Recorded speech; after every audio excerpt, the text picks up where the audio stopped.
Morjesta! Tässä on yksi meidän tekemä projekti, josta on tullut todella paljon kysymyksiä, joten ajateltiin pikkusen tarkemmin kertoa, että mikä laite kyseessä ja mitä muutoksia tähän on tehty. Eli kyseessä on 09 vuoden E92 M3 Pemari S65 moottorilla yhdistettynä DCT-kaksoiskytkin askiin. Tuottaa vakiona tuommoiset 420 hevosvoimaa. Kiertää mukavat reilu 8,5 tonnia. Eli vakiokuntoisenakin jo erittäin miellyttävä laite ajaa. Sitten päästään siihen, mikä ihmisiä oikeasti kiinnostaa, eli mitä tällä autolla on tehty, niin tsekata. Eli 2020 talvella alettiin miettiä, että miten tähän saataisiin lisää tehoa. Moottori haluttiin kuitenkin pitää aika lailla tai moottorin luonne haluttiin niin sanotusti säilyttää.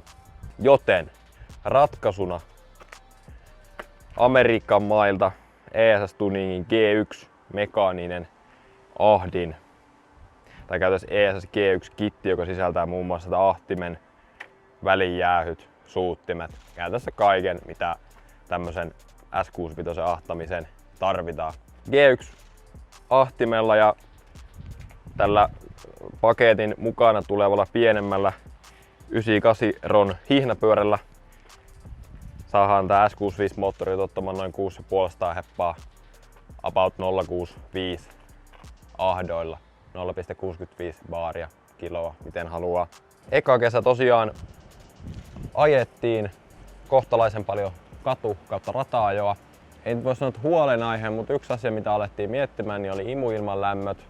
Ei ollut hirveän korkeat luokkaa 40 astetta johtuen nykyaikaisesta ahtimesta ja G1 kitin mukana tulevasta vesivälijäähystä. Mutta haluttiin kuitenkin kokeilla, saataisiko niitä vielä matalemmiksi, ja siihen sit apuna kautta testiin tuli tää AEM V3 vesimetanolikitti. Mitä hyödytään, niin sanotaan näin, että se on halpa vakuutus moottorille, plus saadaan pidettyä lämpötilat vähän matalampana. Tällä hetkellä ollaan ajettu pelkästään vedellä, lähinnä metanolin huonon saatavuuden vuoksi. Mitä tää AEM V3 vesimetanolikitti sisältää, niin käydään tosi nopeasti, simppelisti läpi. Eli totta kai suutin. Meillä se suutin on laitettu suoraan ahtimen kylkeen. Toimiva paikka, missä säiliö, pumppu, asennettu siististi peräkonttiin. Eli täältä löytyy säiliö 1,15 gallonaa ja sitten totta kai pumppu. AEM V3 kitin mukana tulee myös ohjain, joka on asennettu kabiiniin OEM hengen mukaisesti, eli keskikyynärän alta löytyy sit ohjain.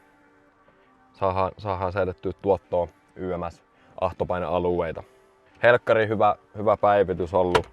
Ei ole suoranaisesti mitattu paljonko vaikuttaa tehoihin, mutta imuilmalämmöt on huomattavasti matalammat, varsinkin rata-ajossa, niin ei putoa teho niin rajusti kun alkaa, tai kun ei lämpeä.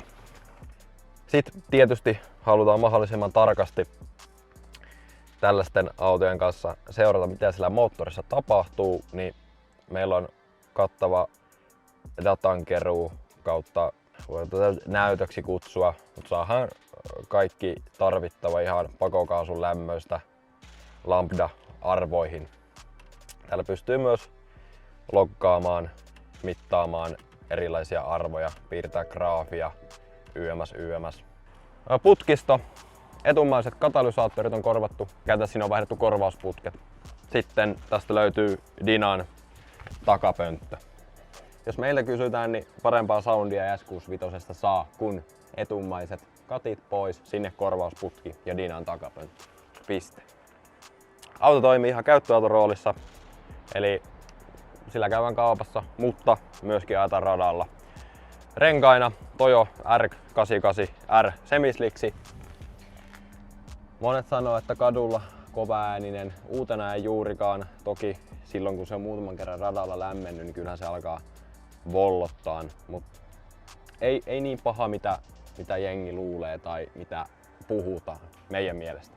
Edessä on väliaikaisesti Federalin väärän kokoinen semi johtuen siitä, että eturenkaan toi niin loppu ja Tojolla oli toimitusvaikeuksia, niin nyt on väliaikaisesti Federalin semisliks. Nyt kun tässä ollaan, niin E92 M3 vakiojarrulla ei mahdottoman pitkälle pötkitä, varsinkin jos ajetaan enemmän rataa ja halutaan, että se auto oikeasti pysähtyy. Niin eteen on laitettu CLS 63 Mersun satulat, 8-mäntäiset Ferodon DS 2,5 tonnisilla paloilla. Levyt on M3 orkkislevy. Sitten oikeastaan viimeisimpänä niin oman ja muiden turvallisuuden vuoksi niin täällä on puolihäkki löytyy sisältä. Eli jos sattuu käymään vahinko, niin pysyy toivon mukaan kuski hengissä. Ai niin, pitäisikö me ottaa pieni startuppipätkä? Kohtalaisen kylmä kone, niin todennäköisesti kylmäkäynnistys menee päälle.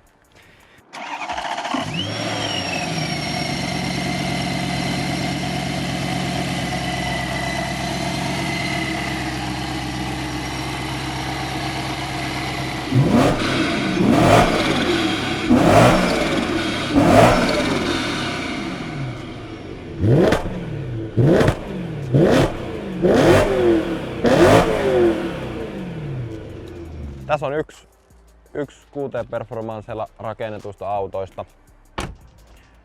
Tähän on sen verran paljon juttuja tehty, että ei välttämättä kaikkea huomattu käydä läpi. Jos jäi kysyttävää, niin kommentoikaa alas, vastaillaan niihin parhaamme mukaan.